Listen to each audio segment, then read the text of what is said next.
Good afternoon, everyone. Good afternoon, everyone. I am not a school teacher, but I'm playing one today. My name is Samina Mustafa. I'm with Illinois for All. Illinois for All is a multiracial freedom fighter, Our Revolution affiliate. Our Revolution was started following the 2016 Bernie Sanders campaign. We are honored to host Nina Turner, who is the president of Our Revolution. She's traveled here especially to honor us and the candidates that we have behind me here. We started because we realized that our movement is not complete if we do not go to where voters are, where the community is. And this is a movement that we are building. We are inspired by people like Fannie Lou Hamer, right, Ella Baker, and my co-founders and I are inspired by people like you and the candidates behind me.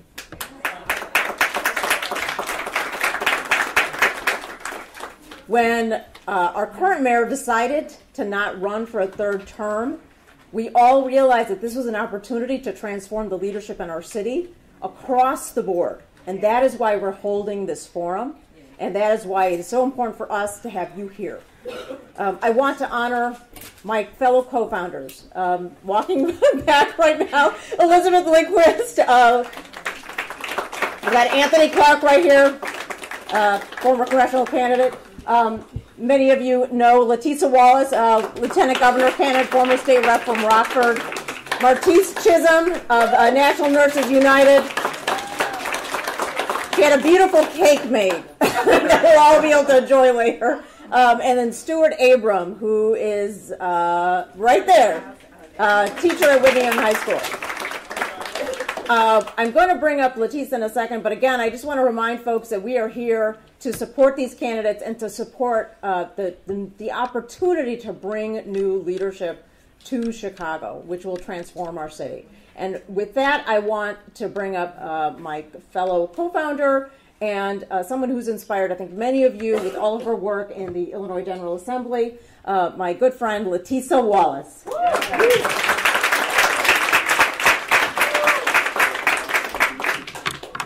Thank you. Good afternoon. Good afternoon.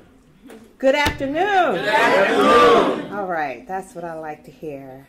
I want to take a moment briefly before I get into speaking about our distinguished guest to recognize the head of this church, the pastor of this church, Pastor Martin.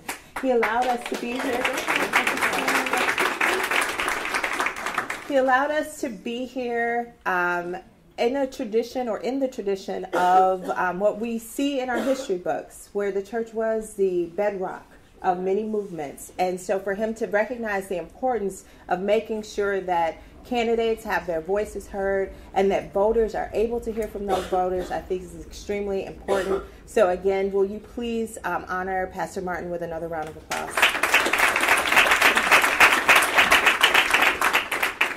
So I will not be before you long because I know that people are here to hear my girl. Can I call her my girl? Can I call you my girl? Thank you. Such an honor. So many of you, if you have been involved in Our Revolution, or even if you're just flipping through the channel and watching all the political commentary, whether it was the 2016 election, 2017, 2018, this woman has been a fierce voice, fierce critic of the notion that any blue will do, a fierce supporter of making sure that the least of us have their voices heard. And she has been an individual who has served herself in public office, going from alderwoman to the Ohio General Assembly to national surrogate for Senator Bernie Sanders, and now the president of Our Revolution. This woman is a woman who inspired me in ways before meeting her that I can't fully express the way that she's inspired me. We talk about those of us who are in this work, who draw upon the strength of those who came before us. And she embodies so much of the freedom fighters that came before us. She is in this moment of fighting. She brings our voice. She echoes our voice in places that many of us weren't or will never be able to be a part of, or rooms we may never sit in. She is there to help elevate and uplift us.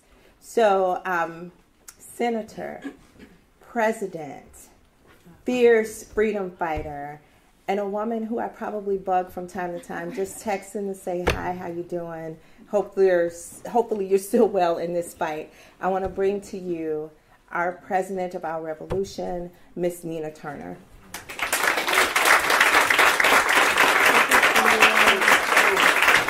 Wow. For Sister Wallace, I just want to give her a shout out. She never bugs me. The sisterhood is about being for each other and with each other at all times, even in spirit, but always in truth. Yes. For Illinois for all, woman and man. You know how we would say man, I would say woman. This is such a beautiful sight to be on the south side of Chicago on a Saturday, the first weekend in January in the year of 2019. Pastor, I want to thank you so much for opening your doors, as Sister Wallace has said, for the black community, where we gained our liberation, was in the basements of black churches, where we talked about inequality and injustice, was in the basement of churches. The first institution that we were able to own outright in this country, it happened in the black church. James Baldwin once said, know from whence you came. If you know from whence you came, there is virtually nowhere that you cannot go. Or in the words of Brother Malcolm X, you cannot say that you love the tree if you hate the roots.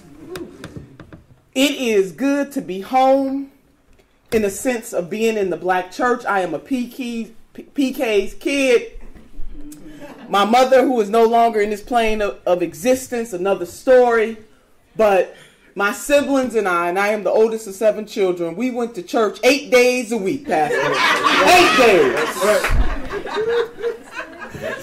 So a sister feeling mighty fine and right at home.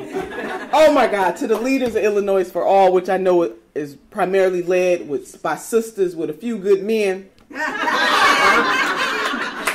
I can't tell you how thrilled I am. I was just in Joliet last night with one of our Revolution board members, another local leader by the name of Richard Rodriguez. So I got a chance to embrace some of our sisters and brothers in Joliet. But to be here in Chi-Town on the south side of Chicago brings me such joy. I do have to lift Martise up for her vision. Absolutely. Oh my God.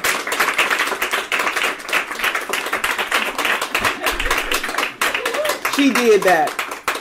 And all the sisters around her who helped to have this moment happen. To all of you who are here on a Saturday afternoon, you could have been anywhere at any time doing inty, as my grandmother used to say, inty little thing. But you are here with a sister from Cleveland, Ohio. And I really appreciate that, and I respect you for being here. The rainbow mosaic of humanity is here in this room, but I want to give a shout out and let folks know some black folks are progressive. This audience is dominated by black folks this afternoon.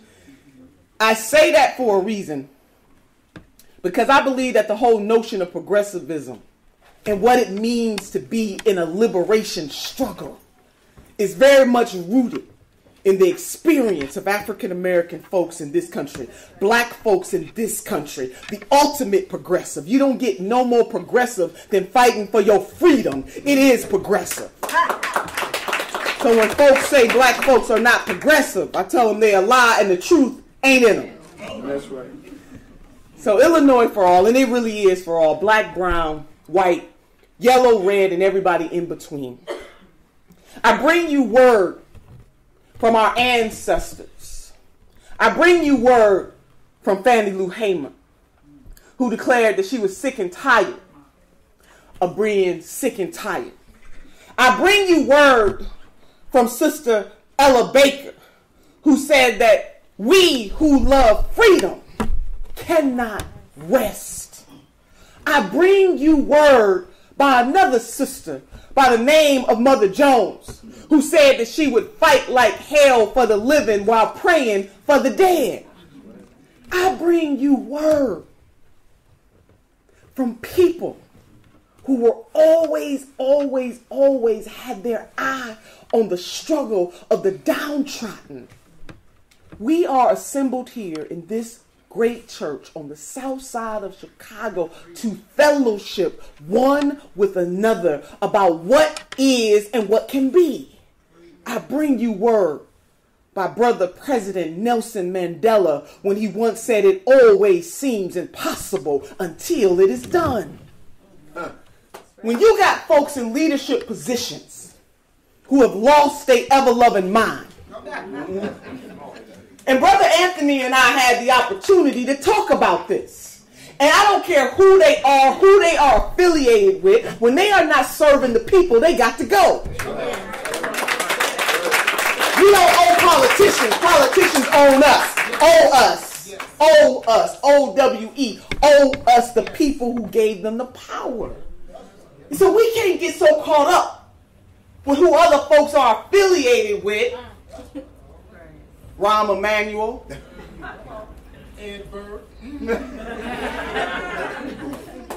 That we don't demand and expect better for our communities and our people. When I say our communities and our people, I'm talking about black, brown, red, yellow, white communities who are suffering because systems are in place that have ignored the working class people of this country. And I don't care who they are affiliated with. We ain't gonna love folks so much that we're not gonna challenge them when our communities are not being served. Brother Anthony and I were driving through the community and looking at the despair. And not that folks live in despair in their mind, but your environment has a lot to do with how you feel. And when you got trash and blight all over the place, and then people want you to call it community. Meanwhile, back at the ranch, we giving tax abatements on top of tax abatements. We don't have community benefits agreement. Something's wrong with that. So I'm here to testify today that it is time out. We are sick and tired of being sick and tired. We will pray for the dead and fight like hell for the living. We do believe that we can make the impossible possible. And it starts with people in this room. I bring you word that there is nothing that is going on in this city, in this state, and in this nation that a conscious-minded, committed folks can't overturn. We can do that. But you must not lose your hope and your belief and your willingness to put some sweat equity on this thing. Now, we can't ask other folks to do more for us than we are willing to do for ourselves. All right. And when in doubt, organize. And when in doubt, organize. And when in doubt, organize. And when in doubt, organize. And we got to hold folks accountable. I keep looking at my watch because I want to make sure, because I'm feeling some type of way right now. So I got to say this to you, and I don't care who it is. So our revolution, what this is really about our revolution of people powered, people on the move for justice and equality, making sure that we put certain types of people in office, and I mean that. The type of people who are going to stand up for the least of these. You know, we talk a lot about the middle class, the middle class, the middle class. Well, the last time I checked, middle class folks work. So I'm here to stand up for working class people of all levels. Some of us are at the very bottom. Some of us are in the middle of that working class spectrum. Some of us may be a little higher. But baby, the last time I checked, all folks, most of the folks I know and the people that I serve, they have to work. That's right. So what is our solidarity one to another in this environment at this time? And let me tell you something. Just as the system is rigged politically, socially, and economically, a conscious-minded people can unrig this system. Right. Right. Brother Frederick Douglass says power can seize nothing without a demand. It never has and it never will. So sisters and brothers, I got a memo for you. Don't expect politicians to do for you what you are not willing to demand that they do for you. And they do owe us. Because they borrow your power. Whether you are a mayor or a city council person or a governor or the president of the United States of America, they borrow your power and your power and your power. It's not their power, it's your power. So we need to stand up and start acting like it and build coalitions across spectrums of race and gender and socioeconomic status and sexual orientation. You name it, however you identify. But one thing that we do know, we all catching the same kind of hell. All right. That wages are stagnant. That most of the economic benefits in this country go to the ultra wealthy. And let me tell you something, we don't begrudge anybody for having some wealth. Hell, I was born poor. I don't want to die poor. But let me tell you this. We don't begrudge nobody their wealth, but what we are sick and tired of is exploitation of the backs and the necks of the working people of this country. That is what we are sick and tired of. We deserve better. We will demand better. And baby, if they're not going to do it, so you got to inspect what you expect. All right. Hold these people accountable. Give them a chance. But baby, when that next 4 years roll around, you bring out the receipts. We gonna roll some tape. You said this, you did this. Come on. So we got to start inspecting what we expect, sisters and brothers, and I'm serious about that. So I'm a hell-raising humanitarian. That's what I do. That's how I roll. And this ain't always about who's a Democrat, who's a Republican. I want to know who's for the people. See, they got us so caught up on this political, who's the D, who's the R. No, I want to know who's the RT, and that's the right thing. That's what I'm looking for. I want the party to be the RT. So, sisters and brothers, I'm feeling all kinds of ways. I'm feeling really good right now. I'm going to wrap this thing up so that we can continue with the program, but I come here to bring you word to lift you, to tell you that there's no force on this earth that is stronger, that is greater, that is more powerful than a conscious-minded people on the move. And we are those people. We will get discouraged in this life. We will win some and we will lose some. But baby, the most important question is whether you are on the field, what you're putting on the line. We come from a people who put a whole bunch on the line so that we can be gathered here on the south side of Chicago, the rainbow mosaic of humanity that's Tilton Brown. So that we can come together and make a better future and a better experience. Freedom fighters, hashtag freedom fighters. What are we willing to put on the line? Right. This is about sacrifice. Because sisters and brothers, all that we love is on the line. That's all. Nothing big, just all that you love. Why can't we have Medicare for all? Why can't we have it? And we have a social contract together that says that our tax dollars will be used to ensure that, in the words of my grandmother, Lottie Dottie and everybody not only has access to health care, but has health care. Right. Our tax dollars, our social contract, that we won't leave a sister or a brother behind. They don't have to go bankrupt. Elders don't have to cut up pills. Medicare for all. Do you know that the life expectancy of the average American in this country going down over the last 3 years? We pay more per capita than any other industrialized nation for health care, and we have worse health outcomes. From an economic perspective, we're not getting a good return on our investment. Only all that we love is on the line. To make sure that our babies get the type of education that they deserve. Why wouldn't we make the requisite investments in education from the womb to the tomb? With our tax dollars, our social contract one to another. You know, Brother Anthony shared with me, and we all know that he's a teacher. He ran for Congress. He is a brilliant young man doing the daggone thing. But when he shared with me that 11 students have been killed 11 students in 9 years, lost their lives. What types of investments are we going to make in communities to provide uplift and hope? Where there is despair, there is heaviness. And it is hard being poor. I dare some of these folks, they couldn't last a second and some of the conditions that people have to live in all across this country. All right.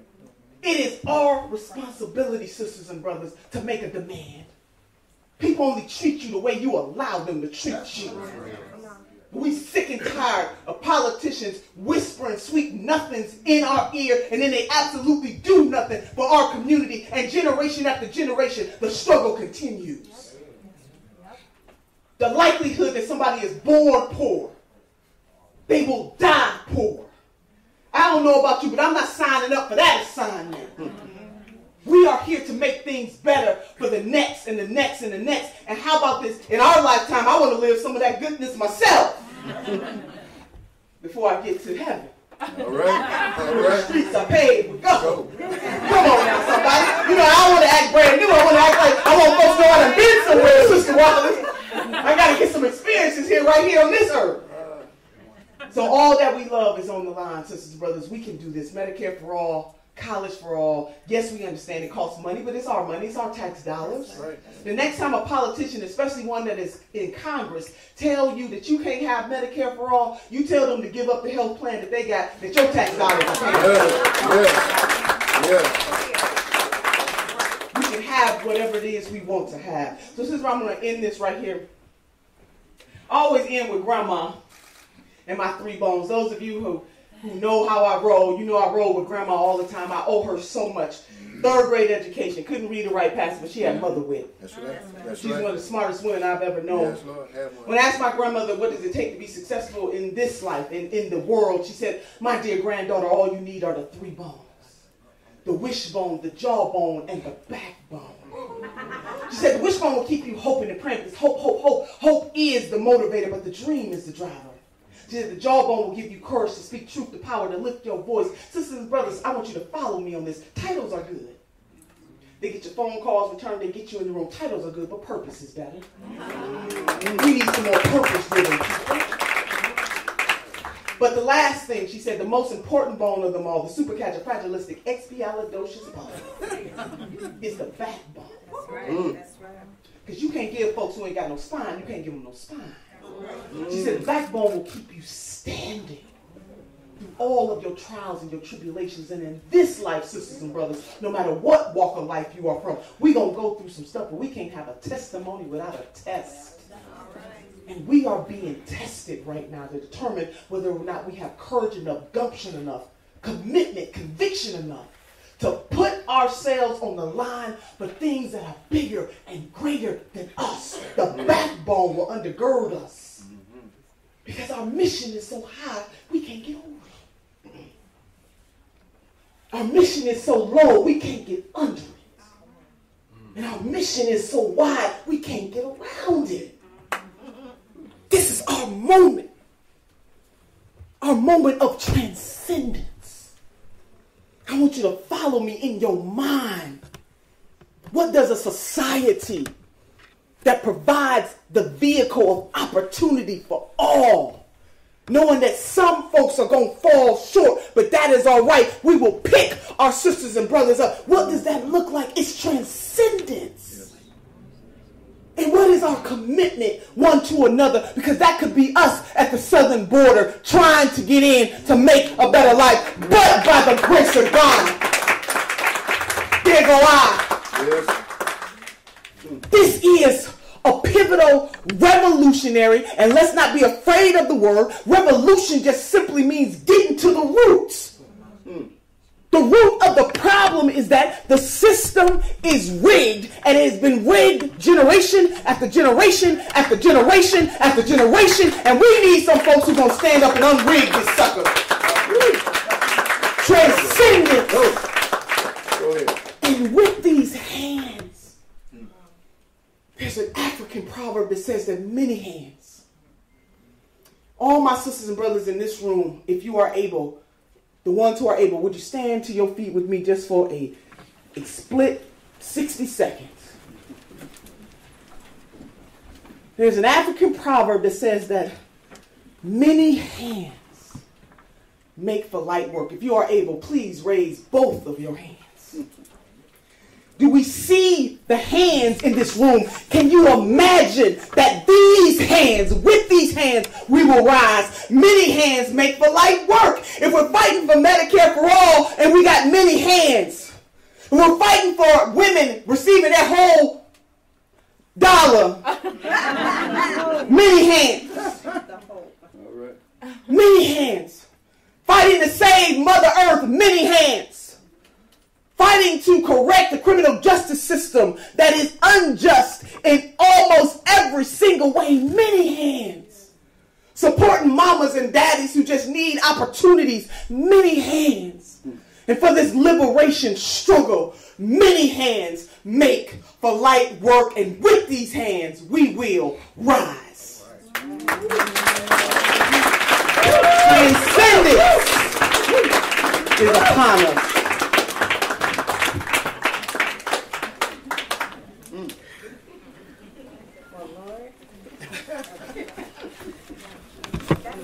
And here I come with my little meek and humble voice.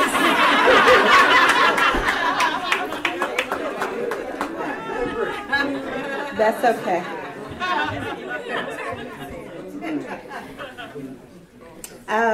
Before we move into the candidate portion of the event, I just want to say, please give Senator, President, Sister, Miss Nina Turner another round of applause.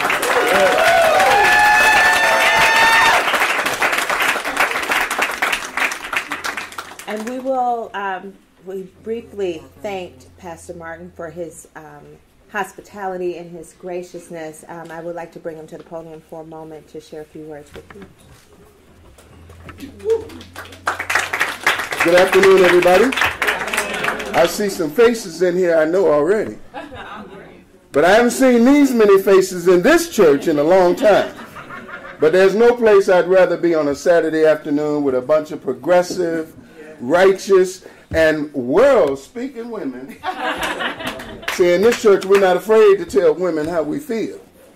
And not in a negative way, but in a positive way. Church has to be open back. And sister, I don't care what you're doing. Every time you speak, you preach. You bring the word, okay? You bring the word. And so I just want to thank y'all for being here today. Let you know that our church doors are always open. Feel free to join us any Sunday morning at 11 a.m. Yes. Two quick things. If you have to use a restroom, going down this one here, watch your head. All right? Knock on the door if it's closed. All right? I don't want nobody to get embarrassed. The one upstairs is a little more easy, but just do knock on the door. Thank you. Thank you.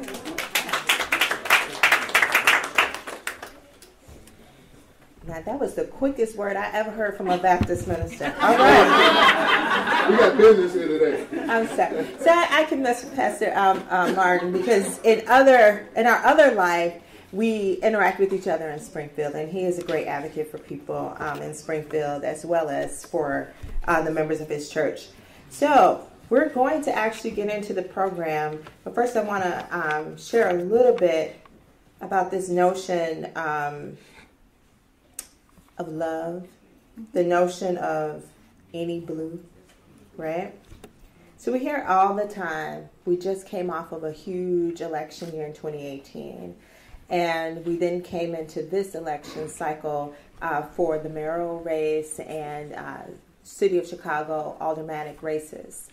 And there's been this repeated theme, this notion, obviously, of the blue wave. But often, it, as Sister Turner says, leads to any blue will do. And the purpose of our organization and the purpose of us bringing people here today, as I said before, was to allow people's voices to be amplified and to reiterate the fact that any blue won't do. We are standing not far from the very place that I started my early years. I lived in Vista Garden right across the other side of the highway, or Dan Ryan, or what is it going to be called now? Obama Expressway. Maybe. I think we named part of something about for him a couple years ago already, but okay. 127th Street, Obama Drive. Yes.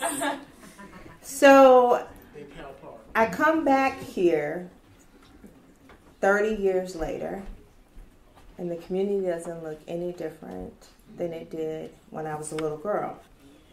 And so we give a lot of love to the blue. And I just wanted to share some words from Into Jacques Echange, who passed away earlier or late last year, the author of Four Colored Girls, who considered suicide when the rainbow wasn't enough. And she basically said just a few things about her love, right? That her love was too delicate to have thrown back on her face. That her love was too beautiful to have thrown back on her face. That it was too sanctified to be thrown back on her face. Too magic to be thrown back on her face. And I'll end with this part of that prose, is that it is too complicated to be thrown back on her face. There's a lot of love that we give to the Democratic Party. The people right here in this room, there's a lot of love. We go out, we vote overwhelmingly for Democrats. Yes. But do we always vet who it is we're voting for? Right. Do we think about incumbent versus new? Do we think about allowing for people who have fresh ideas, new ideas, a different experience in life, who didn't inherit a seat, who wasn't born into wealth, who wasn't born into a political dynasty? Do we give them the chance to espouse upon their plans for our government, for our society, for our economy? We don't do that. And in not doing that, we give away this love that when you look at our communities, you can tell is being thrown and slapped right back in our face. Yes, yes. And the reciprocity just is not there. And so I just had to say those things before I bring this sister who I met in her fight, a young activist, someone who, if I could go back in time and say, what was I doing when I think when I was her age, I was changing diapers. I was not in these streets organizing people. I was not working on the issues that would most impact my life. I was not in D.C., in the halls of D.C., asking for and lobbying for the issues and the policies that will impact me. And I was certainly not in Springfield advocating for the issues and the policies that would impact me. But somehow this young woman has done all of that and so much more. But today's task is for her to join me, and actually I'm joining her, as we bring our candidates forward in this Southside Aldermanic meet and greet. So I'd like to bring up my sister, my friend, my soror, Kina Collins. Hey, everybody. So quick, because I want to get to the questions, and I know you guys do too. The candidates talk about it. I created brand new council with these amazing people who are sitting behind you, who are running for office. I was one of the original protesters, youth activists for the Laquan McDonald shooting when it happened. Yes. And we had police officers jamming batons in our backs and threatening to tase us and telling us we were wasting our time. And I'm happy to stand in the pulpit today and say we got a new state's attorney, we got a new superintendent, and we forced the mayor not to run, and we got an officer convicted. The truth is that we have done in Chicago what no other major city in the Black Lives Matter era has achieved. And we did it by community, and we did it by collective. And so for me, the next target was City Council, because they voted for the $5 million settlement for the Laquan McDonald family, and they didn't tell us anything. And so I will not rest. I know Sister Nina talked about Ella Baker. We who believe in freedom cannot rest. My soul cannot rest. Laquan is supposed to be here. My soul, his blood is still crying out from the street in the 14th Ward. And I don't care how many new mayors we get, how many new superintendents we get, we have to hold the city council responsible, because they are the ones who are voting to close our schools down. They are voting to not protect us with this lead in the water. They are increasing the police budget, but they don't have money to give for kids to have jobs. I'm sick of it. And so there's a saying in campaigning and in politics that it's all politics and it's not personal. It's all personal to me. You shoot a child in the back 16 times, that's personal. You go to Brighton Park or Gage Park and you round up a family through ICE illegally, it's personal. You shut down my school and the kids have to cross across gang lines, it's personal. And so this is personal to me, and I know it's personal to everybody who is sitting in here. And when we were protesting, they said, oh, well, why don't these millennials get out the street and actually do something? Well, we're on the ballot now.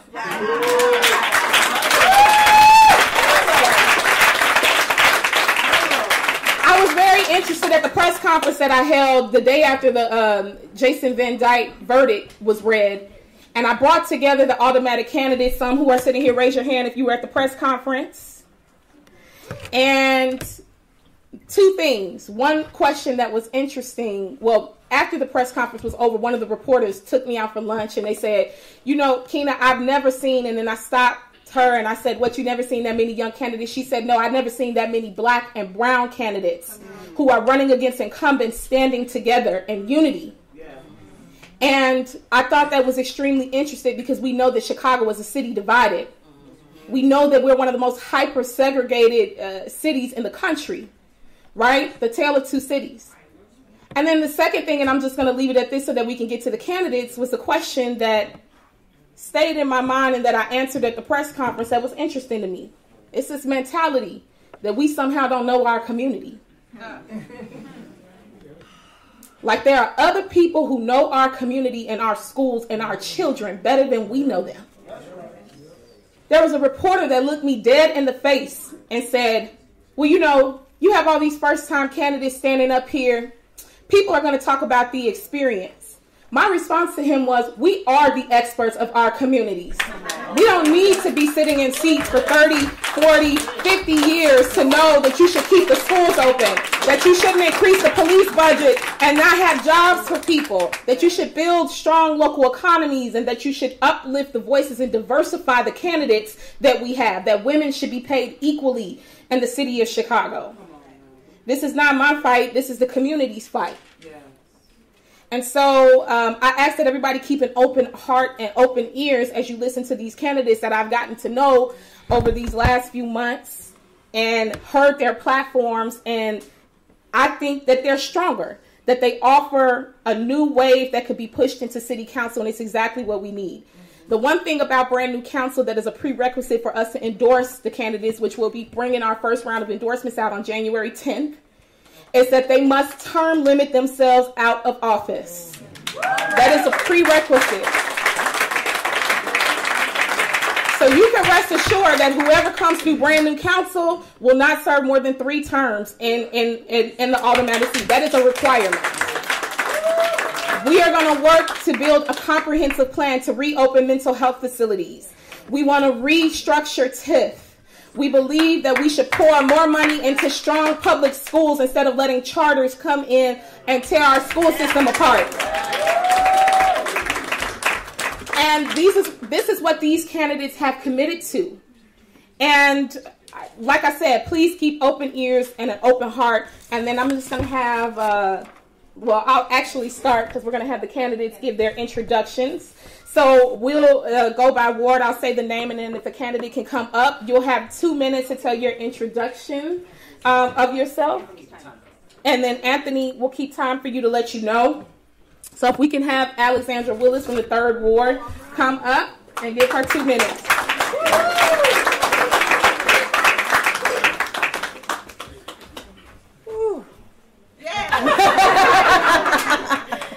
Okay.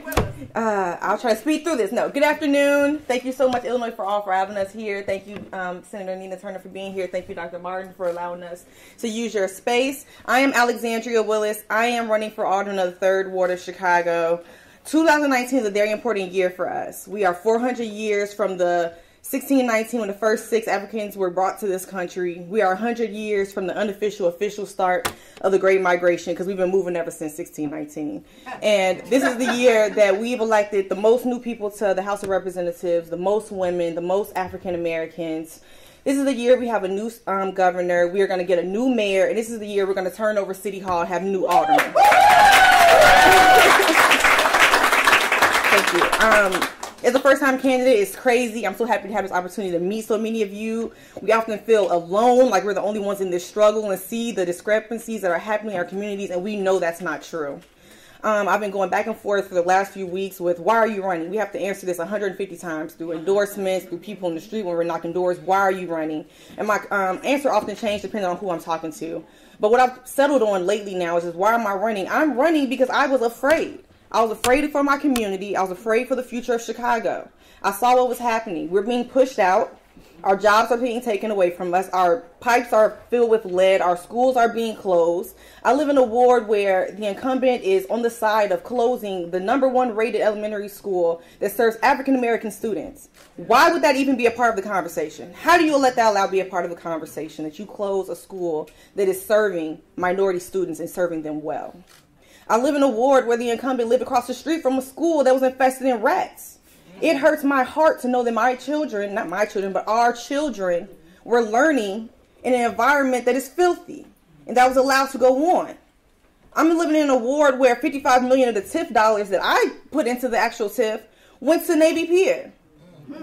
I'm upset because that money went to workforce development. We have the solutions to our problems, and I'm here because I want to be the answer. I want to be the leader that's going to bring us into the new generation starting in 2019. Thank you so much.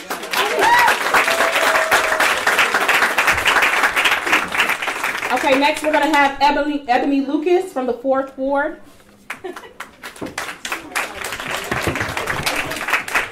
Good afternoon. I'm Ebony Lucas, and I'm running for alderman of the 4th Ward because our city deserves qualified, committed, compassionate leader. I'm a mom of students who attend Chicago Public School. I'm a small business owner. I'm an attorney, and I'm an active community member.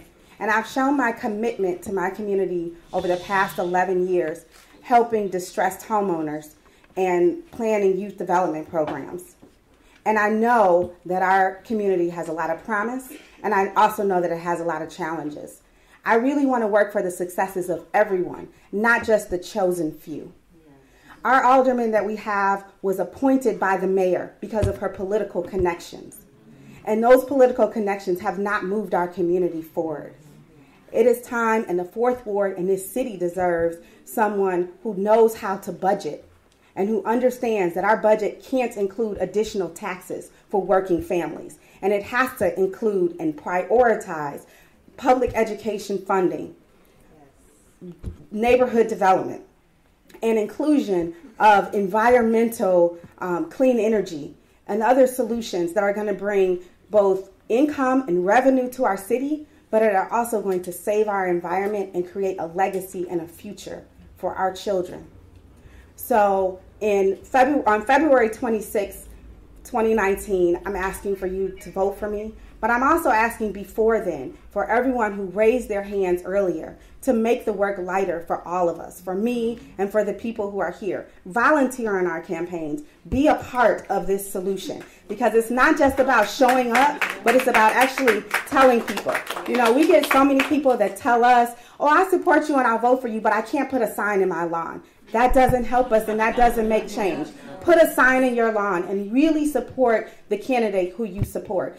Do phone calls for them. Show up at their office and help them out in the many ways that you can. Thank you very much. Next we have Deborah Foster-Bonner from 6th.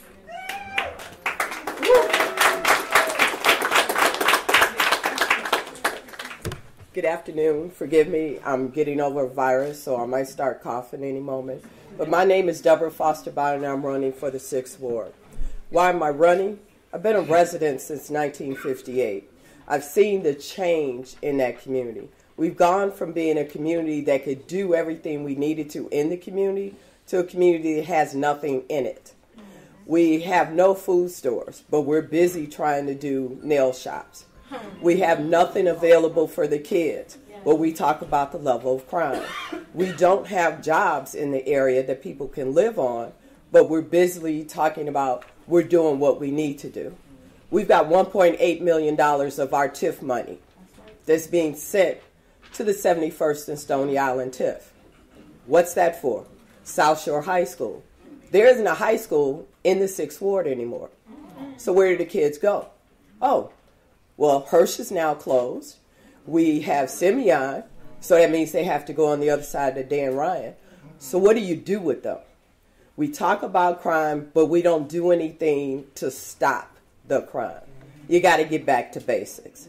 Being an accountant and being my own business owner since 1996, I understand what needs to be done. I understand what should be happening. I understand that we aren't doing what we should do with the budget. Participatory budget means that the community has a say in what happens. I work for you. You don't work for me. So please vote for me, and I'm going to stop now.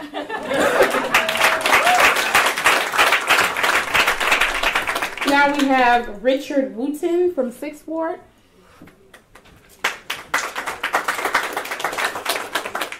Glory be to God. I'm Pastor Richard Wooten, and I'm running for alderman for the 6th Ward. First of all, I want to thank everybody for actually putting this on, because we need to be heard. Our elected officials are falling. Our requests to our elected officials falling on deaf ears.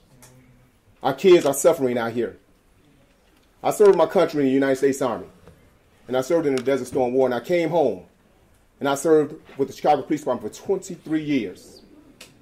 23 years with the Chicago Police Department. I thank God for that education, because in that phase, I saw so much racism, so much prejudice in our African-American communities. And when Laquan McDonald was executed, being silent wasn't an option. I spoke up. And when I spoke up, things began to change in my life. When I spoke up and said that that's not the way we've been trained, I've been on all kind of television stations. Because the way our kids are being targeted in our communities is not right. The way we are being manipulated in our community is not right. Our alderman has been in position for 8 years. And in 8 years, we have had no major economic development in our community. For 8 years, we've received a garbage tax that's actually entrenching upon our seniors and their income. They have to choose between medication and a garbage tax. For 8 years, our alderman has promised us a call center at the old Kennedy King site. And what do we get? We got the pollution of fleet management. The North Side didn't want it. They wanted to invest in their area. So where did they put fleet management? In Inglewood. We have liquor stores after liquor stores, but no grocery stores. We have an alderman who's a specialist in getting liquor licenses, but can't get a business in our ward. We have an alderman who's been all over TV as the Black Caucus leader, but don't sit up there and stand up for the black people. We have an alderman who's in our ward who's been showboating and who's been hanging out with Ed Burks and all the elected officials alike, receiving income, receiving money for his campaign, but ain't nothing happening in our ward. We need to change. And I'm standing before you today as an elected official, as a candidate, to be your next alderman for the 6th Ward, because it's time to stop the madness. Thank you. Next up, we have Jedidiah Brown. He's running in 7th. Greetings, everybody. I'm going to jump right into it. Over 200,000 residents have fled this city. None of our elected officials have been able to give us a message or a direction of hope, let alone a reason to stay. I'm running for alderman because our city council has not been representatives of us. They have been gatekeepers. They have kept us divided. And this city has grown with some very deep-rooted issues. Anytime a city is plagued with children being killed by senseless gun violence and police officers committing suicide, it should cause us to pause. Anytime a city is dealing with career politicians who can only say tax the residents versus find a way to invest in the residents, we have a problem. And so I only got 2 minutes, so I'm going to shorten this up. God has set the stage for us. And I'm not sure if I'm the only one, but I'm excited that none of the mayoral candidates are inspiring. Because this is not the mayor's election. This is the people's election.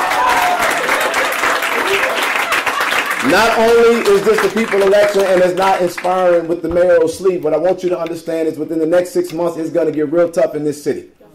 And we had a politician tell us when he ran that, yes, we can, but we didn't. And so I'm going to be real clear here. Now we better. Because this is a multi-billion-dollar organization. And it is time for us to elect a brand new council that's going to go down to City Hall, get the bag, give it to the residents, because the aldermen are also supposed to organize. And listen to this. If you want to identify right now if your alderman is a puppet, it will be indicative of them not holding a community forum. Because it should be a forum in every community so that the community can decide who the mayor is. But the current administration doesn't. The current administration, I'm sorry, my time is up. I'm running for alderman of the 7th Ward, and I'm here to give the people of the city of Chicago a reason to stay, and the people who left a reason to come back home.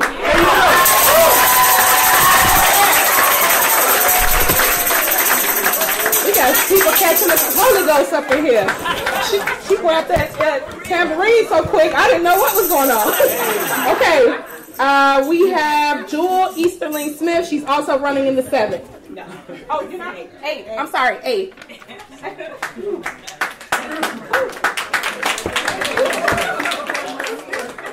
Now that is a hard act to follow. Hello, my name is Jewel Easterling Smith, and I am running for alderman in the 8th Ward. Yes, I could tell you about my educational background. Yes, I could tell you that I was a small business owner. And yes, I could tell you that I work for the Housing and Urban Development. But I'm going to tell you what an alderman should do. An alderman has been elected by the people, for the people, to represent them in city council. If elected, there will be no backroom deals regarding developments that come into our ward. If elected, I will not vote 100% with the mayor on issues that have a negative impact on our community. As if elected, I will not support cover-ups like the Laquan McDonald murder. My platform is simple.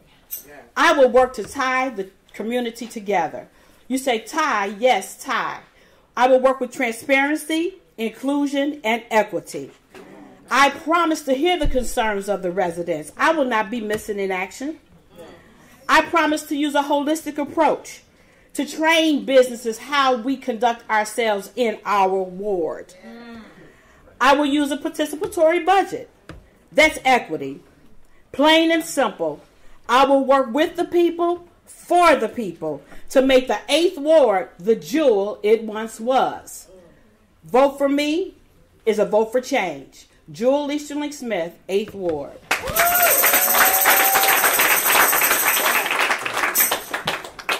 Okay, now we have Dionte Lawrence in the 8th.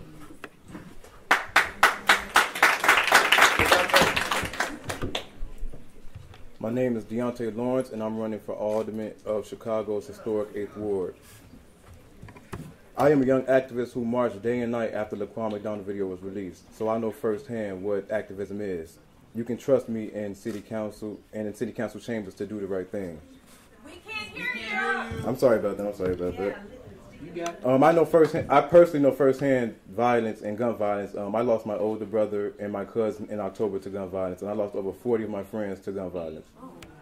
As a elected official, and when I'm elected, the first thing that I'll do is present the Office of Gun Violence Prevention, and that will combat gun violence and make Chicago a more safer and more better city for everyone. Thank you so much. Now we have Cleopatra Watson in the 9th.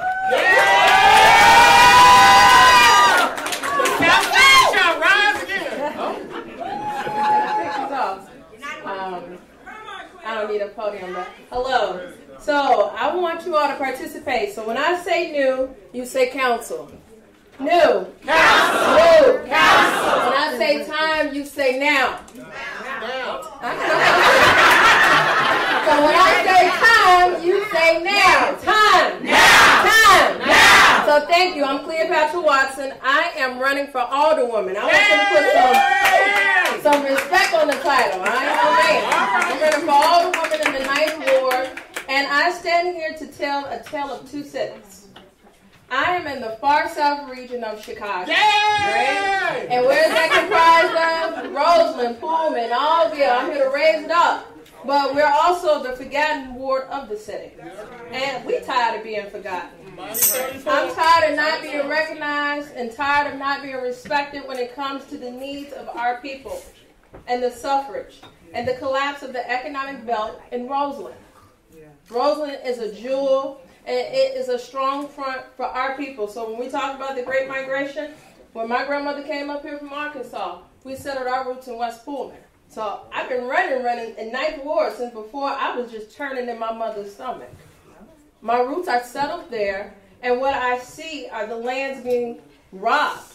It's barren. Every rose and roseland has been plucked, but we're here to garden and toil in our soil, because I believe that if we settle some seeds and put some water to it, that we can bring life again. That's right. Where it has been robbed.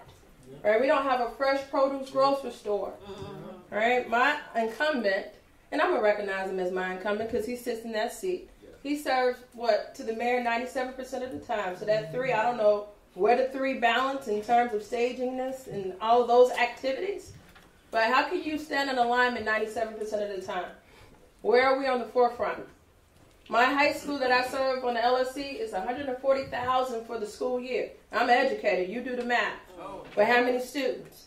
How many more of our schools can be closed? We don't have any fresh produce. So with that being said, I heard you say stop. I am Cleopatra Watson. I'm running for Alderwoman in the 9th Ward. And we're here to talk about the quality of our lives being impacted in the Tale of Two Cities. So when I say new, you say council. New council. New council. When I say time, you say now. Time. Now. Time. Now. All right.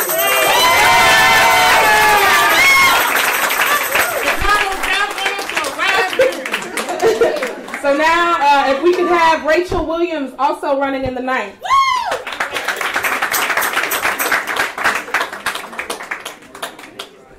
All right. My name is Rachel Williams, and I'm running for 9th Ward Alderman as a write-in candidate. I was one of the lead organizers behind Laquan McDonald. I was one of the lead organizers behind the Buy Anita campaign. I've stand toe-in-toe with organizers across this city. I spent 18 years of my life in the 9th Ward. And I understand the inequities that are happening under Rahm Emanuel and Alderman Bill. We must reinvest and re-envision the 9th Ward that is survivable, not by the folks who are making 6 figures a year, but by the folks who are underclass. I am the underclass. I am on low income. I receive low income. I receive EBT. I know what it means to take public transportation and run the risk of not getting a job outside of my ward because I will be stuck at the red line after 11 p.m. Because there's no transportation that will take me to my home safely. That my streets are not properly lit, where young girls can come up missing. Because as we remember a couple of months ago, a young woman was snatched off 109th in Michigan. That is our ward. And we must recognize to build a community and build safety, that means actually the whole community having a hand in that. We've risked and lost too much. And we must build a new city, but build a city that's inclusive to everyone. Not those who it benefits, not who's willing to kiss Rahm's butt, who's willing to kiss developers and do what we have. I know what it looks like to deal with food inequities. I know what it looks like to have a school closed because I am a graduate of John Hope College Prep, which is in the 20th Ward, which is down the street and is shuttered to close. My high school reunion is actually this year, and we are no longer having a school. In the same breath, in the 9th Ward, we have 3 high schools that are on the chopping block to close. We have to understand that if we don't take a stand and do something and write in a new future for the 9th and for the city, we will be standing here, and in 4 years, it will be majority not black here. Have a good day. Can we have Paul Collins, who's also running in the 9th, come up?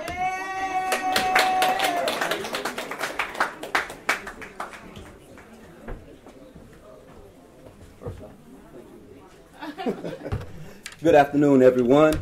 Can you hear me? Yes. All right. My name is Paul Collins, and I'm running for the Alderman in the 9th Ward. We've had a lot said already about the 9th Ward, but I'll just say this. It was said earlier that those in power borrowed our power. I don't know if some of you remember a company used to be called FUBU. FUBU was called For Us, By Us, right? All right. That's not a new idea. That's from the original. The government is supposed to be for the people, by the people, correct? So when we put these people in office and they don't perform to the standards that we hold them to, they need to leave. So when we stand up here and we say, well, we're going to do this, we're going to do that, we're going to do this, we're going to do that, hold us accountable to it. Hold them accountable to it. If they have not done what they said, they need to go. Can I get an amen? Amen. All right. So, again, my name is Paul Collins. A little history about me. I'm born and bred in Chicago. I've lived in the 9th Ward for 24 years. I'm a former veteran. I served in the United States Marine Corps for 6 years. I currently am a police officer. So I understand the trials and tribulations of how as a police officer deal with the people. But what I've seen, totally incorrect. There's no need to shoot anybody 16 times.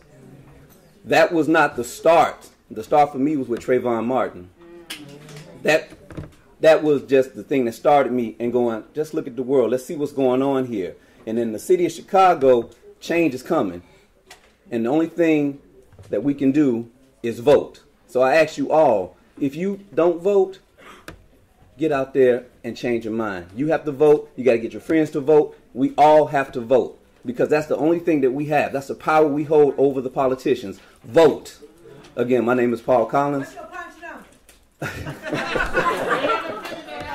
All right, my punch number is 6'3", and that means 6'3" for the 9. All right. Thank you. We also have candidate Marcia Brown who's here, but we are going to go ahead. She's running in the 9th as well. Marcia Brown. Did I say your name right? Brown-Williams. Marcia Brown-Williams. Can we please have Jose Torres from the 14th come up?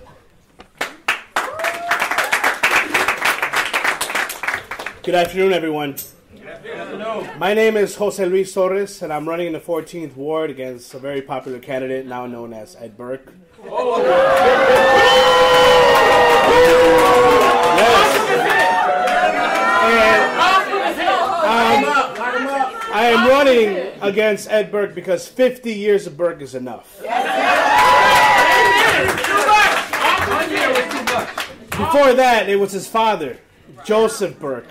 So it's a total of 75 years of the same dynasty. And today we realize what he cares more about. Shaking down Burger King than caring about the person that was shot in front of Burger King. That's the kind of politician that Ed Burke represents. That's who he is. Someone who does not care about anyone who makes under $1 million.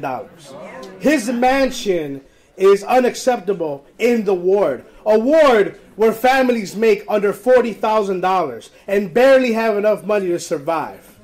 He makes over millions of dollars, and I'm pretty sure they caught him on tape saying, I made $500,000. That's pretty good. Well, you know what, Alderman Burke? No one in that ward knows what it's like to make $500,000. Nobody in that ward knows what it's like to be driven around, to be protected by security that's being paid by our taxes, by our money. And it's time that we end this pay to play, that we end this corruption, that we end this, you're part of the good old boys club. So I am running to bring reform, to represent a different kind of candidate in the 14th Ward. Someone who's not being bestowed by someone else, and someone who's not going to represent who is the policies of Ed Burke. My name is Jose Torres, and I hope I can count with your vote on February 26th. Thank you.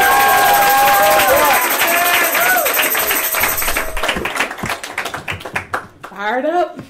Okay, can we have Berto Aguayo from 15th? Go Berto!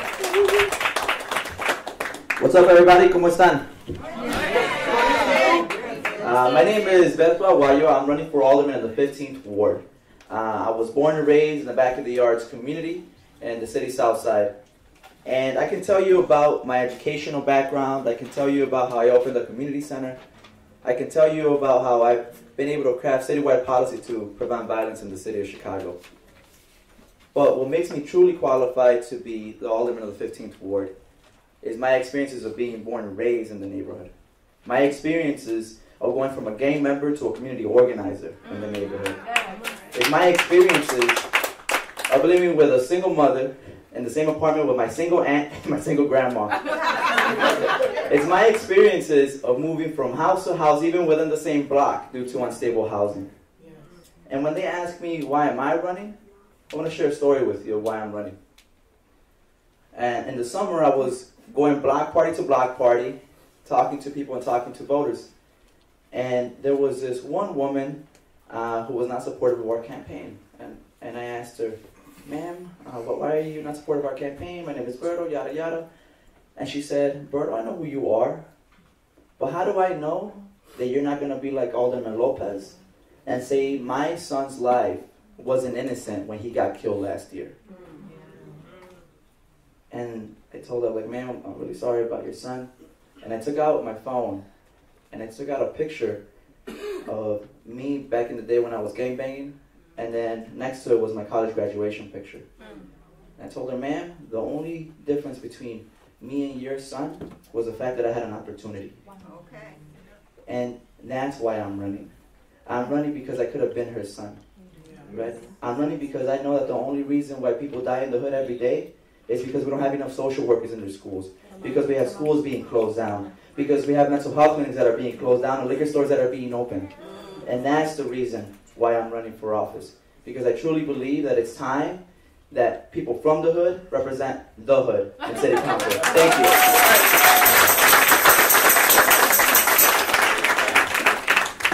you. Now we have Joseph Williams, also from the 15th.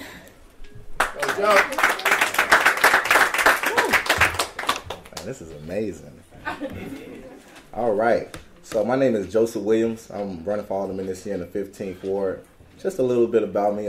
Wife, 5 children. I actually grew up on the low end, which is called Bronzeville. I grew up on the low end. Part of the reason of running, trying to bring community wealth back to the hood. I think contracts needs to stay in the community. I think these young men is out here hanging on corners. We have to give them that second chance opportunity and make sure we're offering them something else other than the corner. It's just time to really invest back into our community. So the reason I'm running it, because I'm running for change. I'm ready for the fight. Been through the struggle. My entire life has been a fight, and I just know we can't give up. I believe what everyone else has said up here. The time is now.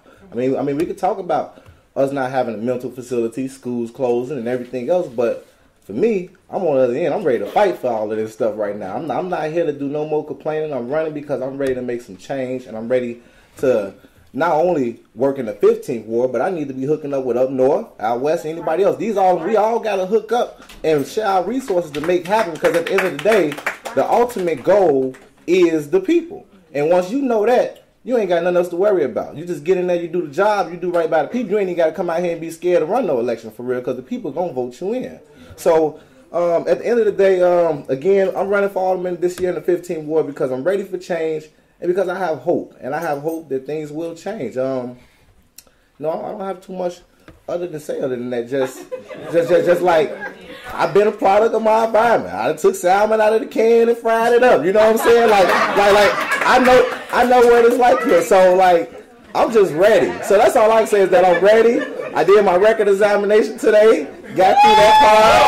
So I'm like fired up and I'm ready right now. So only thing I can tell you is that we will get changed no matter what. But at the end of the day, I'm going to be a part of that change. I won't sit back and complain. I've been through a lot of obstacles in life, and that led me up to where I'm at now. I didn't have my father. I'm sorry. So I'll make sure I'm in my kid's life. So you want to be the opposite of everything that you kind of grew up in, but I'm here. And, vote for Joe Williams. Joe Williams, 15th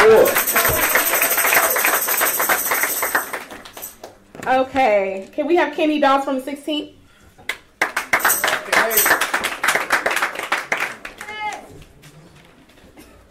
How you guys doing? My name is Kenny Dawes II. Kenny Dawes II. I'm running for alderman of the 16th ward. I'm sorry about that. How you guys doing? My name is Kenny Dawes II. I'm running for alderman of the 16th ward. I made history, becoming the youngest ever to make a political ballot at the age of 23. I would like to start off. Thank you. I would like to start off by saying I am them. I represent every young black male that's been gunned down, labeled as a statistic, that been took into prison, that said they couldn't overcome the circumstances that we were born in.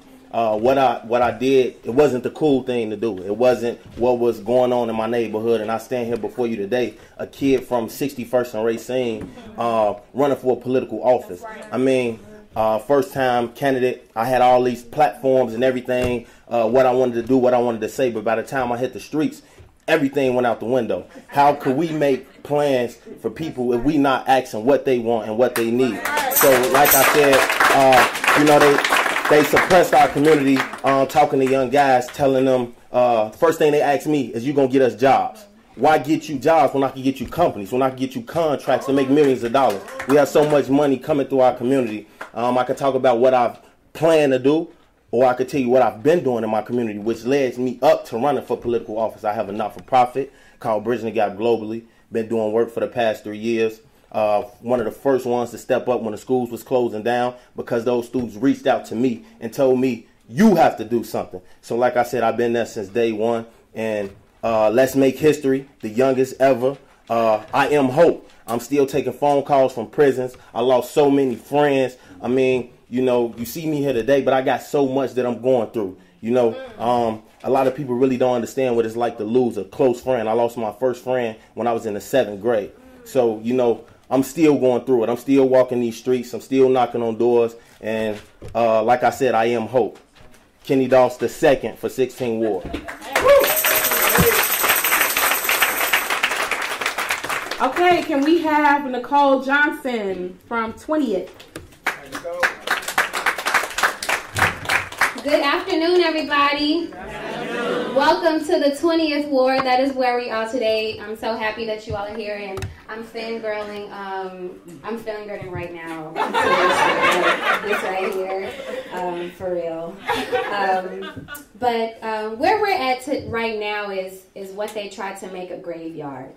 If you walk outside and turn to the right, you see Inglewood High School, which was Team Inglewood, that just closed this. Well, they phased it out, and there aren't any kids there. It's not officially closed yet.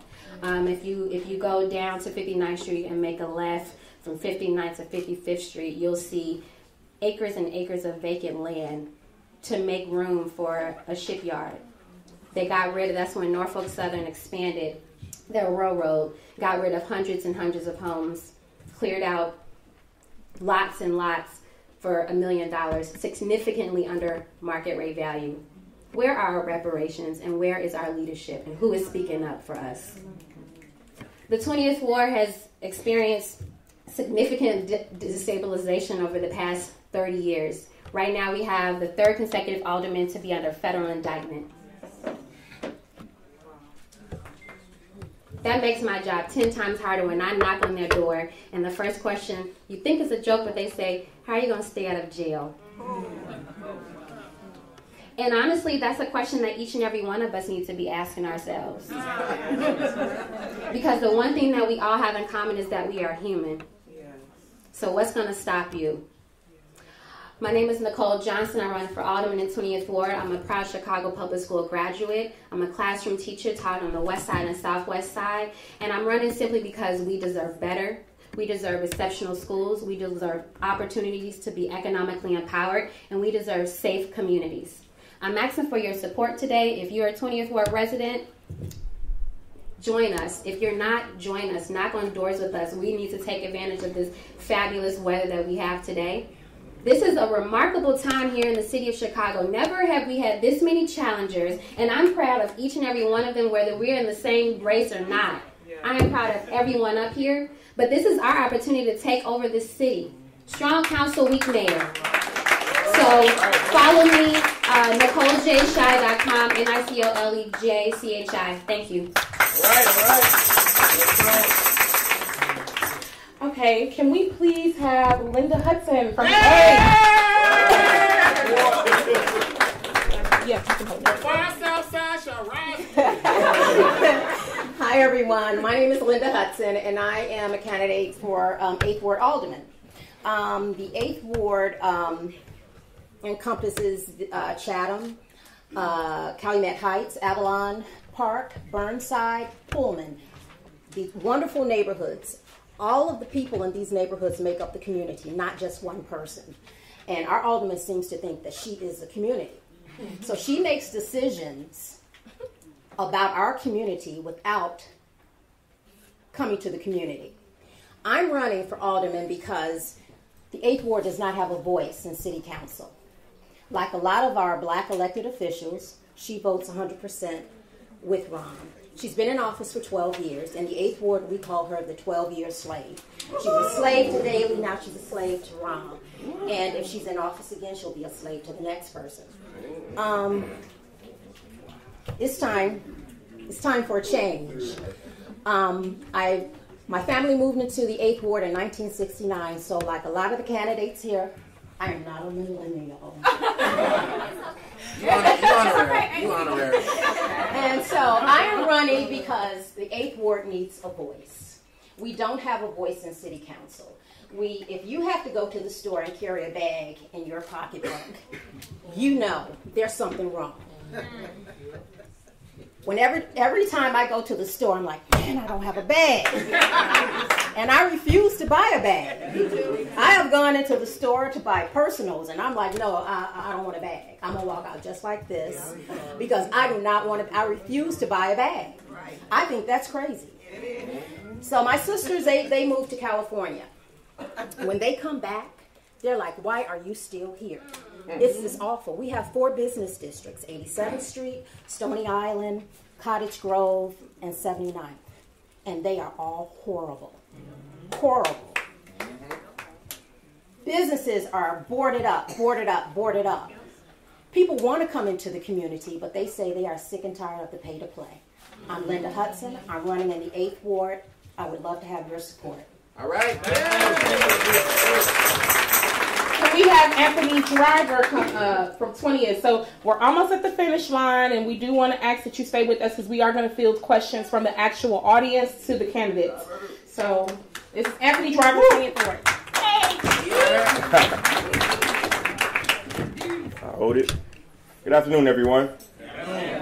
I'm Anthony Driver. I'm a candidate for Alderman in the 20th Ward. For those of you who don't know, you are in the 20th Ward, so welcome. So I'm running for Alderman because of my experience in the 20th Ward. I'm a 4th-generation resident in this community. As a young man in the city of Chicago, I experienced the worst that our city has to offer, and I represent the best that we have to offer. Amen. As a young kid, I remember watching my dad get up every morning to go to work and stay gone for the entire week. He was gone for the entire week because he couldn't find stable employment in the city of Chicago, so he would have to drive an hour away to Gurney every single morning as a union journeyman carpenter. I remember being in high school, had everything going for myself, hundreds of thousands of dollars in scholarships, got into 17 colleges, and then I would go home and watch my friends be murdered. I remember watching my uncles and aunts be pushed out because the property taxes were too high. So essentially the city of Chicago took something from me. That's why I'm running for Alderman, because I want it back, and I want it back with interest for my community. As a senior in high school, I had a choice to make. After watching 3 of my friends be murdered in the same summer, do I pick up a gun and go after the ops? Or do I use my intelligence and my education to go to school and go after the system? I'm running for Alderman because I'm solely focused on tearing down systems of oppression. The 20th Ward is split by the Dan Ryan. And I know a lot of candidates went through challenges here. So I want to be clear on how this hurts our community. In the last 12 years, there hasn't been one candidate make the ballot west of the Dan Ryan in the 20th Ward. And today, I'm the first to make the ballot. And congratulations to Nicole Johnson, who was the second. That hasn't happened in 12 years. Over half our ward has been ignored for 12 years in the 20th. So I decided I was going to do things differently. When I went out to circulate my petitions, I thought about it. Hey, 3 of the last 4 aldermen in the 20th Ward have been indicted and arrested. When I started circulating, I made sure that every single circulator who circulated for me was from the community on every single sheet. I spent 78% of all my campaign funds with black-owned businesses. I'm focused on righting the wrongs and putting residents back in the driver's seat. I'm Anthony Driver, and I appreciate your support. Thank you.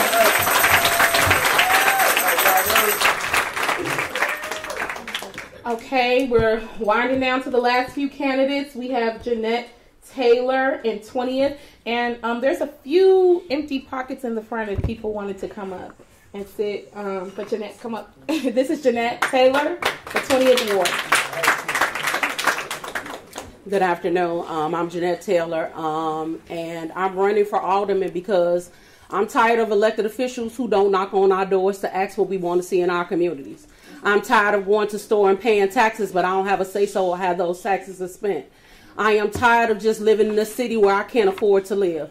I myself are from the low end. I'm from 45th and Calumet. And when we got the Harold Washington Cultural Center, I was displaced. And so now that I'm in Woodline and we're going to get the Obama Presidential Center, the exact same thing is going to happen.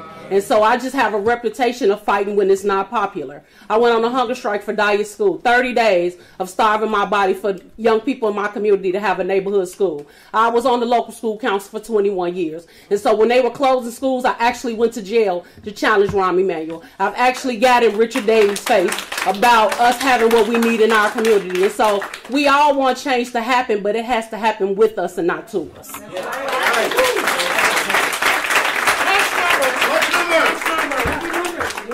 One.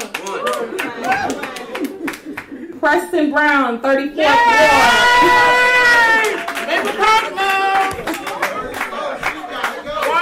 Now, Preston is running against the head gangster in charge, Carrie Austin. Wait a minute. Is Carrie Austin press on Preston?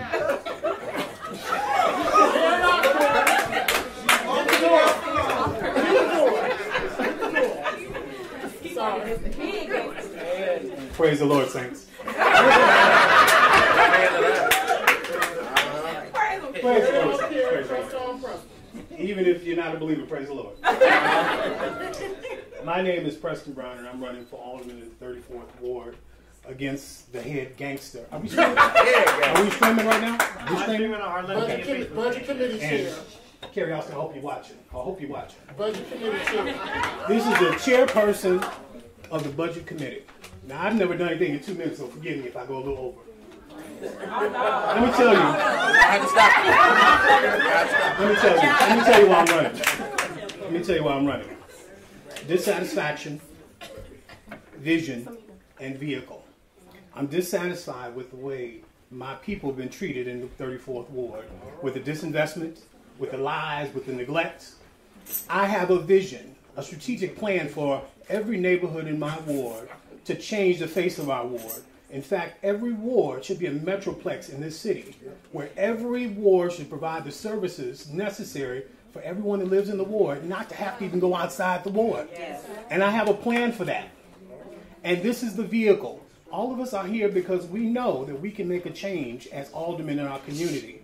We can affect the purse strings, and what we can do is bring that money back to our neighborhoods, bring quality education back to our neighborhoods, bring business, and I'm talking about businesses owned by the residents of the wards, and jobs for the residents of the ward so they can stay close to their homes, watch the children, and know what's going on.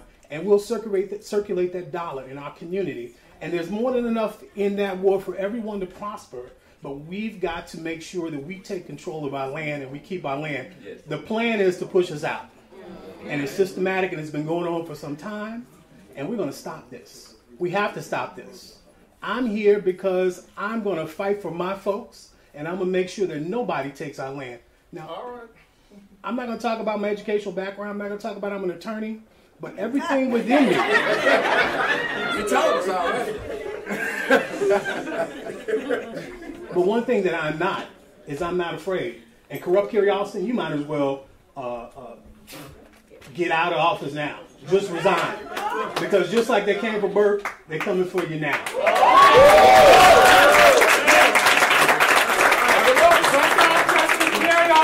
Okay, so Marcia is going to come up, but these candidates are only going to have 1 minute, and then we're going to lead straight into questions. So if people have questions in the audience after the last candidate speaks, we just ask that you raise your hand, and we'll get into the questions. So this is, I'm sorry, Marcia Brown-Williams. I'm from the 9th Ward, and I'm glad to be here with everybody today. I'm shortchanged by a minute, but that's okay. I can get my message out. I am running as a candidate for alderman for the 9th Ward. And one of the reasons why I'm doing so is because of the lack of progress that has taken place in the 9th Ward. For the past 20 years, our incumbent has been in office. I've seen a lot of plight. We have pockets of niceness and pockets of plight, which should not appear. And one of the things is I'm a teacher and have been a teacher over 25 years. And I started a mentoring program some years ago, 9 years ago. And we used to, our mentors are professional men. And I had this program for young boys because they always seem to have something for the girls, just us girls, pretty and pink. And the only thing they had for the boys was the basketball. And I'm thinking, they can do more than dribble. So we would take them around. And one trip we were the guests of the Chicago Cubs. And one of the students that came with us that was not part of our program was Laquan McDonald. He was a friend of one of the boys in our mentoring program. When he moved and he didn't see him anymore, the next time this young man who invited Laquan to go with us saw him in that video, he was heartbroken. He called me absolutely distraught. And I said, you know what you need to do? You need to make sure that everybody you know, because he was 18 at the time, get everybody out there and vote. He made it his mission to get everybody he knew at several different high schools out there to vote. I said, so let's dry our tears and get to work. He has gone on. He got a full ride at Western, and he's doing what he needs to do. And not only that, I want to make sure that economic development is taking place in our ward as well as job opportunities. We got a new community center to build. We got 3 schools that have been closed. One of those schools should have been a community center, not a new one that's outpriced for the people of the ward. My name is Marcia. Last thing I just want to say, let me just say this. Something my mother used to say to my brother and sister and I, that your purpose in life is to be of service to others. And I plan to be that true servant for the people of the 9th Ward. So I'm just going to remind the candidates that you have 1 minute. I don't want to be the Sandman. I know some of y'all watched Apollo, but that will be me. So at the 1 minute mark, Anthony will raise it up, and then we just have to cut it, and so we can get to questions. Thank you. Gabriel, just announce yourself. Yeah. Hello, everybody. My name is Gabriel Piemonte. I'm running in the 5th Ward. I'm running against Leslie Hairston. I'm going to talk about 2 things that I think are very important to all of us. One that really belongs to all of us, even though it's in the 5th Ward, which is our lakefront. We have issues in Jackson Park that are an effort to start a precedent where we can develop in parks in a city that is park poor. I'm committed to stopping that from happening. There are 2 major projects. One is a golf course on the south end of the ward. As designed, is a disaster. And if elected, it's a no. I'm just absolutely against that. The Obama Center, we have good people right here behind me, lots of people in the audience who have fought for a community benefits agreement. It's a real simple ask. You have got to make an agreement with the community if you're going to use our land. It's a simple thing to ask for. People are not giving it to us. They're trying to put President Obama's face, Michelle Obama's face, in front of a city development project. That's not going to work. We know better than that. The bottom line is, in all of our communities have been driven down economically on purpose. It's the rupture, an economic rupture that's intentionally designed to control us politically. We have to fight back. We have to get property back in the hands of local residents and out of the hands of outside interests. Thank you. Happy New Year. Good afternoon. My name is Eddie Johnson, running 16th Ward. I'm going to be real fast. Let's pay close attention to what's going on. It's one reason why this ward is this race is one of the most historic in probably the last 50 years. 2020 is what? So these local automatic guys is going to get back in there. They're going to gerrymander this thing up so bad you won't even know what's coming in. Right now, you're sitting in the Inglewood community. The Inglewood community has 6 different aldermans. 3rd, 6th, 15, 16, 17, and 20. It's so bad, it's one alderman I'm running against. She remapped herself out of her own ward. How can you do that? That's impossible. This is serious business. This is no popularity contest. Kenny Dawes, a little history lesson. In 2003, as Doc Wall was here, I ran for alderman in 2003 at the age of 22. In 1987, I believe Harold ran the brother in either the 1st or 2nd ward at 21. So we must educate people, voters, what's going on. The boot, what's so serious, you used to get 3 tickets. Now you're down to 2. These are what's going on in our ward. Let's be educated, not only get the incumbents out, but let's put people in there that know what they're doing. God bless everybody and Happy New Year. Okay, the last candidate, and then we're going to field questions. So Leticia and I will come down as this last candidate is speaking. If anybody has a question, you can raise your hand and we'll come to you.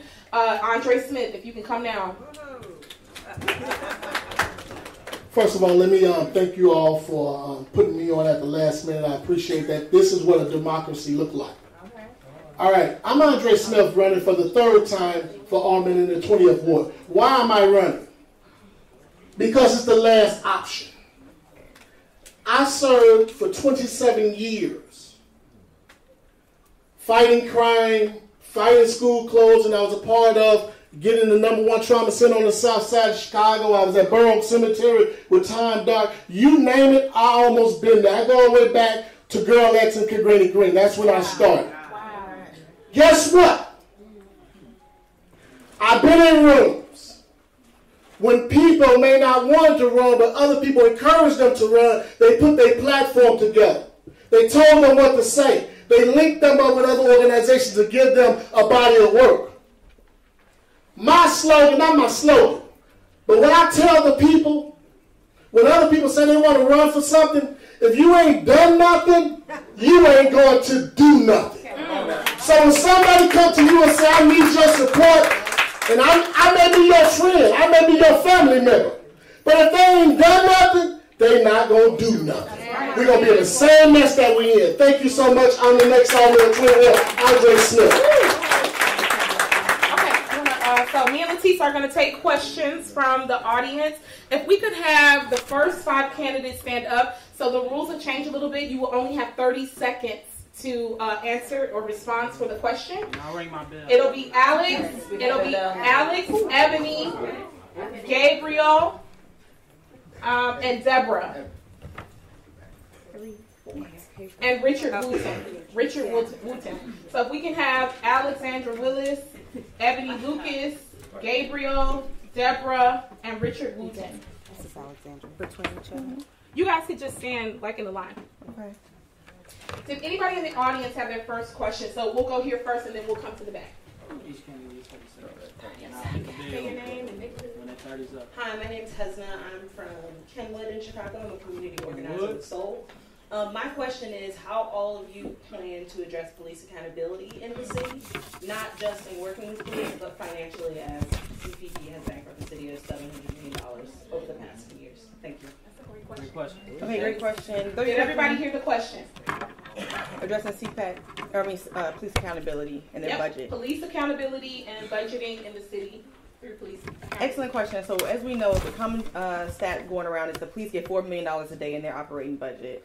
I think that we should look at the budgeting for safety and add things as housing, community strategies, jobs, arts and entertainment, things that are going to deter people from doing crime in the first place, and that should be encompassed in their budget, and that's how we address their budgetary issues. As far as relationships with police, we need to hold them more accountable and increase our participation in the CAPS meeting. We need to come with our issues and have follow-ups with them. As Alderman, I'm going to have a platform on my website where you can see all requests and you can see where they are in process. So the 2018, the collective bargaining agreement for the police was up, and that's yet to be renegotiated.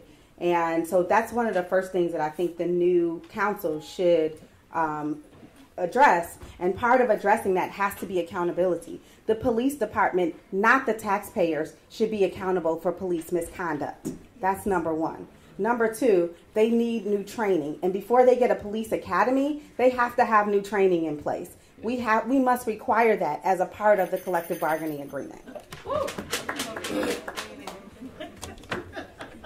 So I want to mention CPAC first very quickly. This is an ordinance that provides civilian police accountability. I think it's critical to saving money. Those settlements are a consequence of the police thinking they can do what they want. And we need them to know there are consequences in every district. There would be somebody that people could go to if they had a complaint, as well as that civilian oversight. That's one thing. I agree with Ebony's observation. No police academy. No rewards for a system that is abusing and murdering us. We do not reward people for bad behavior. We can think that there are good police and that they just have to be retrained. That's fine, but you don't reward them while that bad behavior is going on. So those are some basics. So as a B facilitator in 631 in the 6th District, the reason I got involved in that was to try and figure out how we could all coexist together. First thing I would like to see is an actual audit of everything that's being spent. It's not being spent properly. Things are being done that shouldn't be done, and we need to put a pause button on it and make sure that the community, which is what we're talking about all the time, has the ability to decide who and what. Okay, real quick. One, police oversight. We need CPAC to exist so that we can actually make sure that we have community engaged in making sure that the police departments are doing what they're supposed to be doing. 2, the consent decree must be followed. 3, we need to make sure that we have a superintendent that is not from within the department, but from outside the department, that can come in and give a fresh sense of anointing of how to run this department. Now, as a retired Chicago police officer, I understand very much. When I served on the Chicago Police Accountability Task Force, we knew that one of the key things was getting community engaged and involved, and that's what we have to get done. Okay, before you guys go, this is kind of a rapid response, yes or no. Do you stand in agreement with CPAC? Yes. Yes. Yes. Yes. Yes. Okay, 100%. So we'll have the second question fielded by Leticia, who's in the back. Can we have the second 5, which will be Jedidiah Brown, and 7, Jewel Easterling Smith, Linda Hudson, Dionte Lawrence, and Cleopatra Watson, please. And as you guys are giving your response, if you could just say your name and your ward once again so people know. Leticia, did you have the From 2012 to 2017, the pension fund had grew by 116%, but the city budget only grew by 20%. How would you sustain that budget, the pension fund, without adding new taxes on us? Wow. That's a good question. Well, one of the things with the pension fund, I know that there's supposed to be a freeze, but with new people coming onto the payroll and for the city pension, we need to let them know that they probably won't get a pension, and there needs to be a deadline. Do you know what I'm talking about? So they need to know coming on what that deadline will be.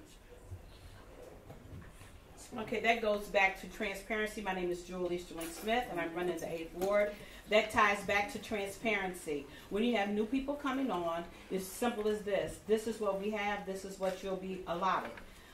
As far as the people who are already there, they deserve that. They signed on for that. They deserve that. So coming on, moving forward, just be transparent.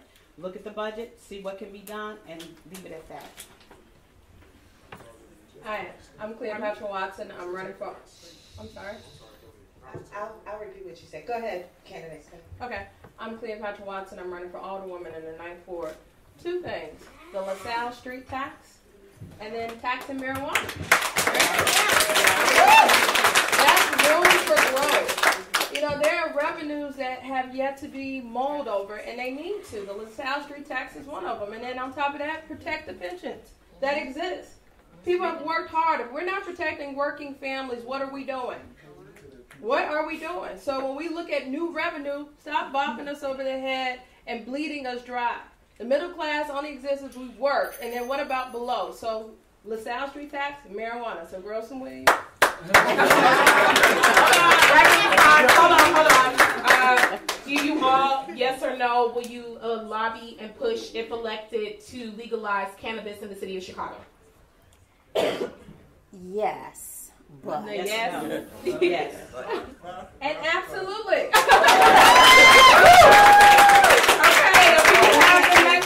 I'm sorry, one second. As the other candidates are coming forward, so I'm going to say cannabis real quick. And the gentleman here about the pension, he did mention that the state was not able to pass certain pieces of legislation that would have addressed the pension issue. But we need to get back to this. I'll fill them in. Everybody will have an opportunity to speak to the candidates in the basement after all this is in. We're almost through. So the next 5 candidates, can we have Rachel Williams, Paul Collins, Jose Torres, Joseph Williams, and Berto?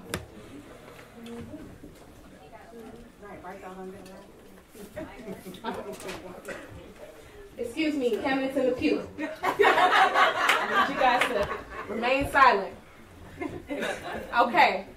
All right, we had a woman up front who she had her hand up.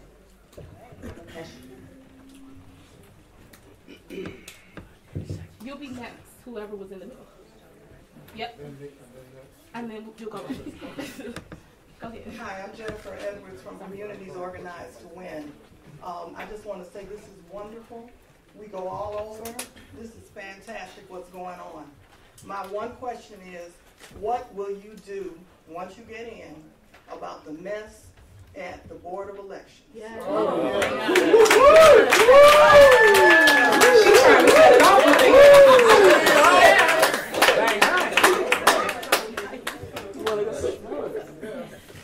Yeah, I'll do it. So, again, my name is Joseph Williams, running for Alderman in the 15th Ward.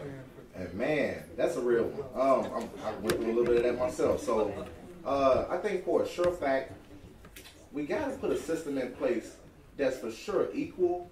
But a lot of the things that's in place, we need to kind of change a lot of that all around the board. We need to change a lot of those laws and things they have in place. Most of that stuff was probably written by Mike Madigan himself.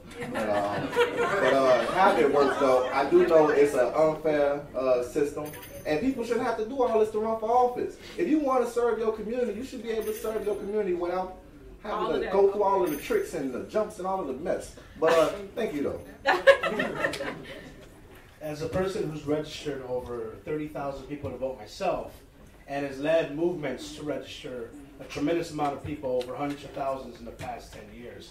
The one thing we need to remember is the power is in people's hands.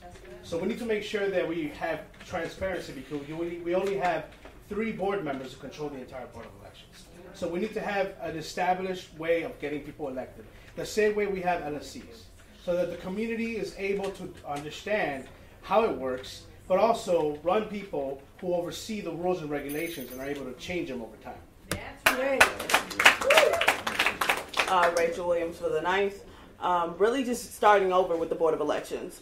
Honestly, just burning the whole building down and starting from scratch. The problem is that there's a disconnect, because many of our citizens do not know what's going on at the Board of Elections. So they don't know what the challenging process looks like. But we also have to have transparency. There is no reason candidates should be challenged by proxies of the aldermen and by getting sued by lawyers when the lawyers are friends with each other and court reporters. That becomes a problem, and that makes the most engaged voters become apathetic to the process. So we have to do a re-engagement with people and letting them understand what is going on at the Board of Election, but starting with burn down the building first. Hello everyone, my name is Berto Aguayo. illinoisforall does not endorse Hello everyone, my name is Berto Aguayo. I believe on the topic of election, public financing of elections, I think it's direly needed, because you shouldn't have to buy an election. You should be able to win an election. Secondly, having people that are elected and not appointed to these positions, because I think it really has a democratic process when people are being appointed by different people. And lastly, we get a public defender when folks go to jail or have court. Why can't we get a public lawyer? Right, when you're getting all these challenges, right?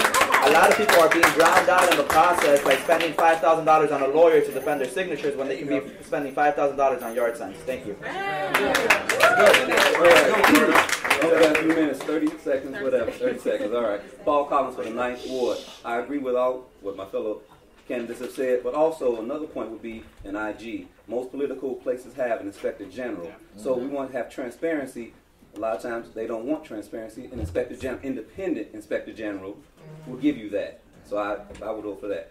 Okay, and your rapid fire question is about campaign finance reform. Do you agree with a publicly financed campaign financing? That's all I got right now, so yes. Hell yeah. Yep. Yes. Yes. So can we have Kenny Doss, Nicole Johnson, Anthony Driver, Jeanette Taylor, and Preston Brown step forward? Okay. We'll wait until the candidates line up, and then we can ask the questions to the gentleman who has the microphone. No, you last. You last. Last but not least.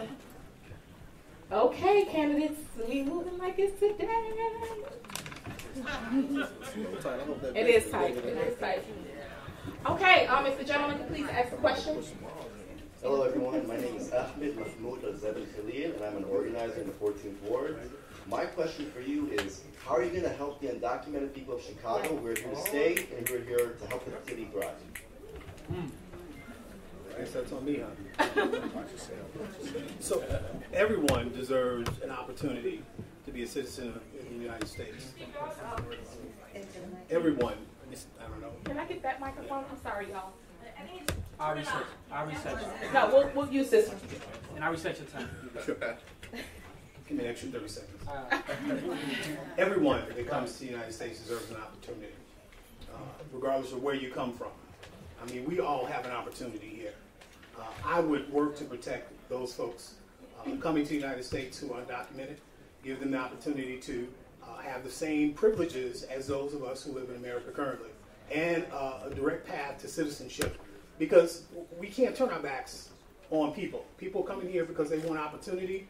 We have the chance to have opportunity. It's deserved by all. So I concur. I'll definitely stand with my undocumented brothers and sisters. So one of the things that I believe in is hyper-local solutions. When I say hyper-local, I'm talking about going all the way down to the block club level, the local school councils. We have to begin to empower those organizations that are already doing the work, and then forming a community around that. So we have to end the corruption and build a community. So if you know that you are a block club president and you get word that ICE is in the area, you need to disseminate that information to the rest of the block clubs. That needs to get to my office, and then I need to warn the community accordingly. And then I also need to be able to go out there as an elected official. I don't believe an elected official stays in the office. You need to come out of the office and into the community. So I also believe in activism. I'm not a person who's just going to legislate. I'll come out there and pick it with you. I'll come out there and chain myself with you, whatever it takes. So supporting what we already have in sanctuary cities and really mean it, and getting rid of ICE. Yeah. We don't, right, most definitely. We don't talk about in the black community that we have African immigrants who go home to not their families. And so it's just not Latinos, but it also happens in our community. And so supporting sanctuary cities and really sticking to it, not just saying sanctuary cities, really doing something about it. How you guys doing? So I plan to stand with you guys as well, and actually working with legislators to change different legislations to help you guys take advantage of all the opportunities that we have, because there's so many things that we have that's coming into the communities, but the people who are sitting at the table are not bringing them back to us and letting them know what's going on. So it's time that we stand together and not look at it as we're this race, but we're all one race. Hi, Nicole Johnson, candidate for Alderman at 20th Ward. My response will be threefold. One, ensure that we have appropriate appropriation here in the city as well as on the state level. Most aldermen have very strong relationships with their state legislators, and they only use them when it's time that they're up for re-election to have their base circulate their petitions and drive people to the poll. We need to make a comprehensive legislative agenda, and particularly those wards where they have expanding into areas where there are significant undocumented immigrants in those communities. And then on top of that, with that funding, be able to provide these churches with enough infrastructure to continue the work that they're doing on the ground. If you can give me this. So this is a rapid response to this group. Do you agree with abolishing ICE? Woo. Yes. Yes. Woo. Yes or no? It's a yes or no. I'm a lawyer, so you know it depends. Okay. Excuse me. Yes. So for the record, he said yes. You say yes. Yes, no human is illegal. Yes. Yes. Yes. Absolutely. Okay, so we're going to have Miss Nina Turner come up and close us out, I believe. She's going to say a few words. And I just want to remind everybody that you can go downstairs into the basement where we'll be serving cake or refreshments. And you can speak to the candidates who are left here, that stay here if they're in your ward. I encourage you to speak to them. Did you have anything else you want to add? Say thank you. Can I round of applause? We can bring the council a round of applause. All the individuals who accepted my resignation. I told him I would do it, even though he's mad with his auntie. Shout out to J-Mal Green. I'm the auntie. And I want to say thank you for every single person who who came as part of this event today. The founders of Illinois for All really worked hard to try to put something together for, as I said, for a platform, for individuals to be able to lift their voices in a way that we know is very difficult. As I was sharing with the candidates right before we started, having run in a very difficult race where over $200,000 was spent against my running mate and I per day. Wow. I know what it's like to not have access to a platform and access to the ability to get your message out. And thank you for supporting campaign finance reform. We'll need the new council and everybody else to really lobby for that to happen in the state of Illinois. So I turn it over to Sister Nina. Close us on out. Hopefully all hearts and minds are clear. Every candidate that we had the opportunity to hear this afternoon, they did that. And they're from all walks of life, but they tilt millennial. Ain't nothing wrong with tilting millennial. Nothing wrong with that. But we had some Gen Xers up there, you know. Maybe we got to represent some boomers up there. It really does, you know, seriously. It really does take all of us. And so it takes all of the generations to be the change and to make the change. And I'm just so proud, especially this young sister who helped, again, many hands make the light work, to start an organization like this, to run these types of candidates in this area and all across this region is really a big deal. And as she laid out, I don't know anywhere else in this country where this kind of radical change is happening. And we should not be afraid of the word radical, because radical just simply means getting to the root. We just don't get to the root of the matter. And we do need strong leadership, and not just through the halls of politics can all of our solutions be solved, but government is designed for us to do collectively what we can't do as individuals. And that is why you do need folks who understand and can leverage the power of government, which is the power of our money, the power of vision. Vision matters. What can we envision? What kind of transcendence can we have? And that all of us have two hands, one to reach forward and one to reach back, lifting as we climb. That number two, we can't ask other folks to do more for us than we are willing to do for ourselves. That's right. Brother Frederick Douglass put it this way. He said, you might not get everything that you work for, but you will work for everything that you get. And we're not afraid of that. So this moment right here, and the fact that many of you spent so much of your afternoon here to allow these candidates to share their vision. And then for you to have the opportunity to ask them questions about their platform to share with one another is really a big deal. You could have been doing any old thing on Saturday, but you are here, and that matters. So I want to close out with one of my sheroes, and I have many, but I'm going to tell you something. I lean on the ancestors. Because but for them, I don't know where I would be this day. And it is because of their courage and their strength and their wisdom and their might and their willingness to put something on the line, their willingness to know that it was their moral obligation to care about something that was bigger than themselves. We are all in this moment, and I mean that. Whatever your identity, I want you to embrace this particular moment. We do need people who are mad, but on a mission. That's right. It's all right to be mad as hell, but be on a mission. I'm angry all the time. I embrace angry black women in this. And we taking applications. Angry black women unite, baby. We taking applications. Come on this journey with us. We mad with a purpose, baby. When angry black women start to move, that's right. Come on, the world shakes, baby. We on the move, so we taking applications. Ain't nothing wrong with it. Embrace it. Take what folks try to make your weakness and determine that it is your strength. That's right. We are angry with a purpose. And we got a channel that, see, fire can warm or it can burn. Come on now. But we need fire. Fire can heat up or it can destroy. Fire can make comfortable with the right temperature or it can destroy. Baby, we're going to do a little... Say that. Tearing down the build up, baby. Tearing down the build up. So, no, I want to close with Sister Harriet Tubman. one of my sheroes. The reason why I'm closing with her, because I just want you to go in your mind with me. I heard the young sister talk about 16, 19, 400 years.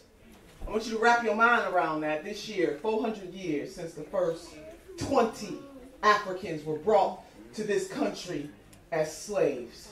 Some historians argue whether they were indentured servants. Some say they were slaves. Let's just put it this way. 20 Africans were brought here in 1619. This year is 400 years. Wrap your mind around that. And this is all of our obligation, but because of the liberation struggle of the people who Zora Neale Hurston said, the people whose skin was kissed by the sun. Because of that liberation struggle, others of our sisters and brothers downtrodden in this country have been able to make liberation pathways.